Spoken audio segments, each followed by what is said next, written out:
The Avengers are not coming. Who will keep the American people safe?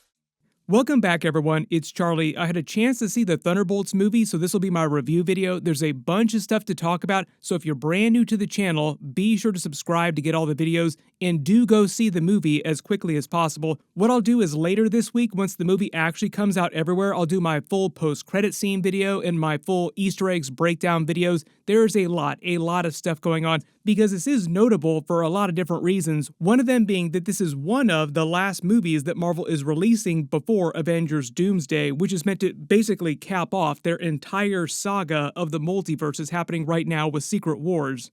So it is pedal to the metal to Avengers Doomsday for Marvel right now, with this and the Fantastic Four movie later this year. But one of the good things, first big good thing about this movie, is that it's not saddled with completely setting up other movies. Yes, there is a lot of stuff that they do to set up Avengers Doomsday at the end of the movie, but not in an Iron Man 2 kind of way, or like an Avengers Age of Ultron way, where they hijack the entire plot just to set up a bunch of other movies.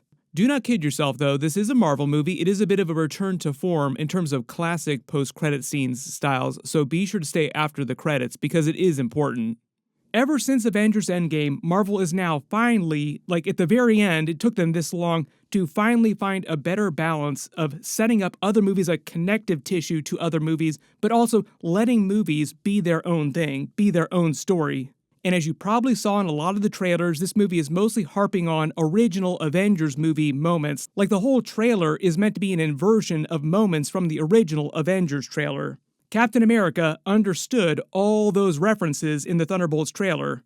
Like David Harbour's Red Guardian says in all the footage, a scrappy team of anti-heroes coming together to actually do something positive with their life, do something good with their lives, save the world, but with a lot of subversions of classic Avengers movies.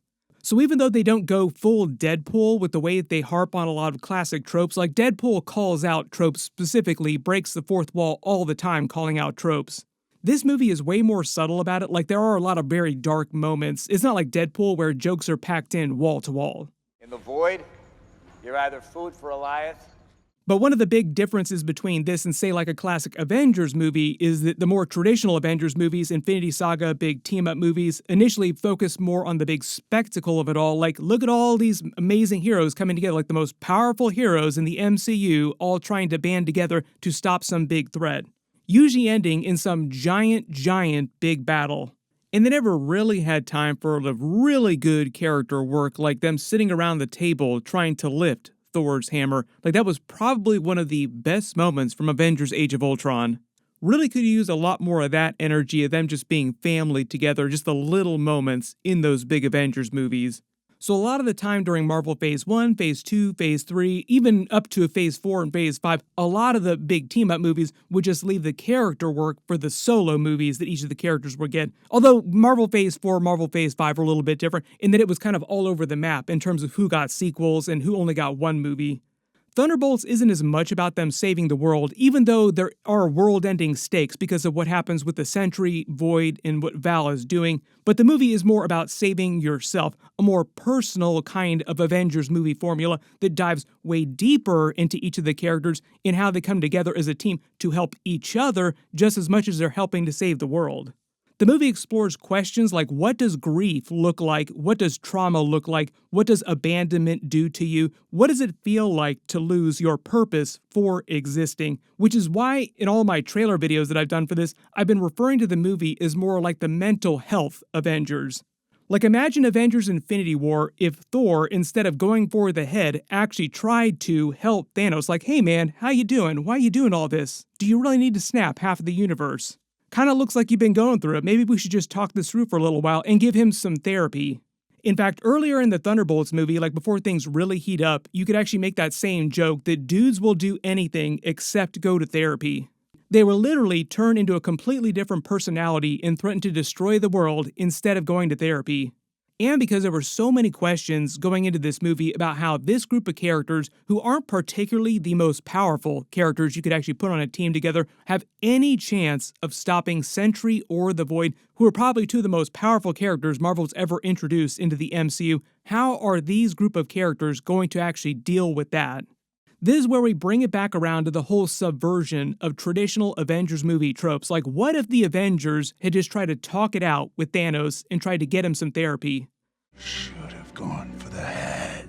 But even though they are trying to take that sort of alternate route, that path into like a big final Avengers movie battle, it's not just a talk him down, talk no jutsu kind of twist, even though I've been making those jokes in my previous Thunderbolts videos. Sun's getting real low, Sentry. Sun's getting real low, Void. Thankfully, the movie still found a way to make that process, the internal battle inside the Void, visually interesting, like you would expect from a big Marvel movie, a big Avengers movie. It's just not as much of an external battle like the final battle in Avengers Endgame. It's more of an internal battle that they visualize in a physical way because they're inside the Void space. Everybody in this movie absolutely act their asses off. Julie Louis-Dreyfus is amazing as Val. Like, you just love to hate that character. Like, she's just supposed to be the slimiest person in the MCU you've ever met.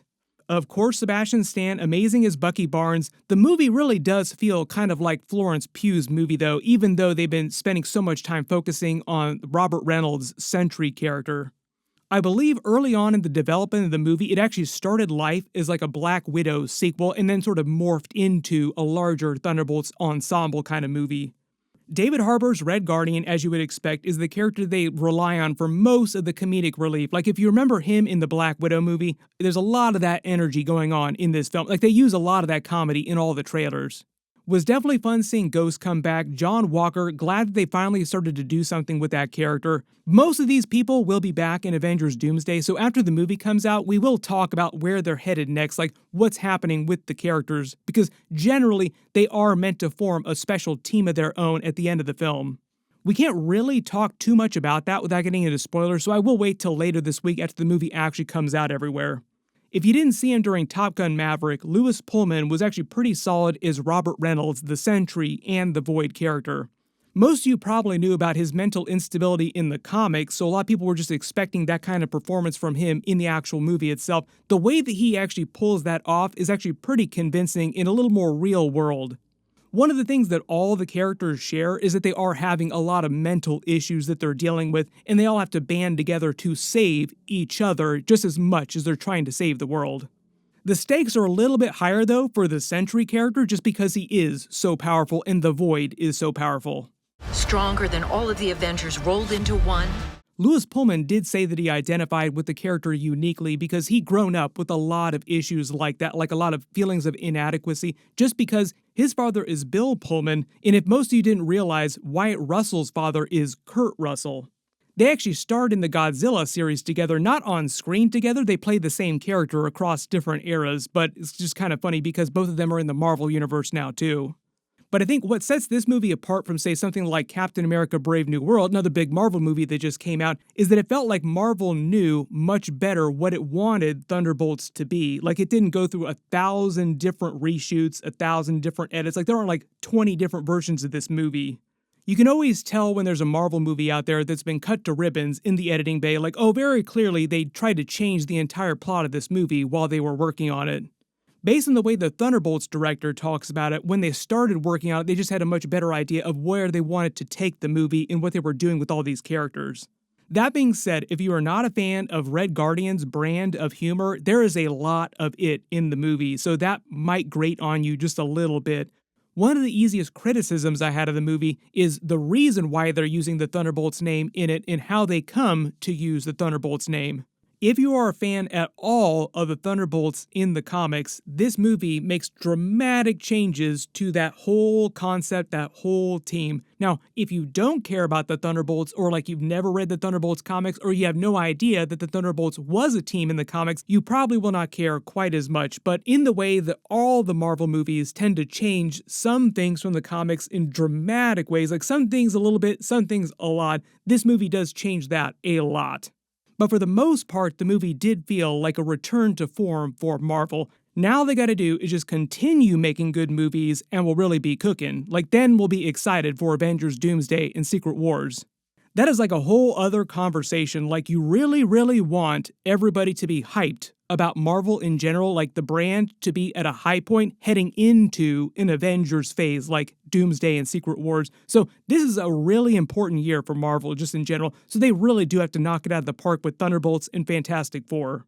Marvel fans, I am so excited for you to see Thunderbolts and give us all of your very intense opinions. Generally, the movie just left me with a lot of questions about what they're going to be doing with these characters in Avengers Doomsday, so we will wait till after the movie comes out to talk more about that. Most of the other really important stuff in this movie we can't really talk about till we get to spoilers, so be sure to go see it as soon as possible. But just in general, I think the ending for this movie, especially the post-credit scene, definitely better than the ending for Captain America Brave New World. Like, you will be excited for the next couple movies after you see how they end this movie. Like I said, my post-credit scene video and my full Easter eggs and breakdown videos will start posting later this week, so be sure to enable alerts for my channel so you don't miss that. And because we've been doing giveaways for tickets for the movie, I'll just pick a bunch of winners from the comments randomly on the last couple of Thunderbolts videos, and just look out for replies directly from me. Make sure that it's the check mark next to my name too, because there's always a lot of spam in the comments. Everybody click here for my post-credit scene video, and click here for all my Easter eggs and full breakdown of the movie. I'll be sure to update the links as soon as I post those. Thank you so much for watching, and I'll see you guys in the next one.